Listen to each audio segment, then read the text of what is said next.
কেমন গরু পছন্দ আপনার ভাই? দাম একটু বেশি, যেমন হোক দেখতেছি, মাত্র আসছি তো। দাম একটু বেশি বলছিলেন, যদি পছন্দের গরুটির দাম যদি একটু বেশি হয় সেক্ষেত্রে কি বাজেট বাড়বে না কমবে? বাড়বে, অবশ্যই বাড়বে। আচ্ছা, পরিবারের সবাই আসছেন, সেক্ষেত্রে কার পছন্দটাকে প্রায়োরিটি বেশি দেওয়া হবে? আমার আব্বু আছে, আব্বুর প্রায়োরিটিটাই বেশি। গত বছর কি আসছিলেন?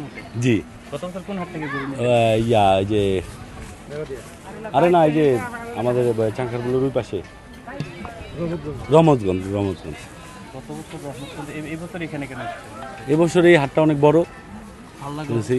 অনলাইনে তো গরু কেনা যায়, এই গরমের মধ্যে আরে ভাই, অনলাইনে গরু কেনার একটা শখের বিষয়, সবাই ফ্যামিলি সবাই মিলে গরু কিনতে আসবো, তো স্বাভাবিক।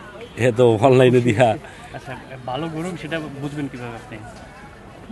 বুঝার তো উপায় নাই ভাই, গরুর কোনো পছন্দের উপরে নিয়ে যায়। প্রবলেম আছে কিনা, নাকি মালিক মহাজন যে তার কথার উপর ডিপেন্ড করে? তার কথার উপরে, আমরা তার গরু লালন পালন করি না, যে কি অবস্থা এটা তো আর জানি না, এটা উপরওয়ালা জানে এমন তো আগে কি করে। করে।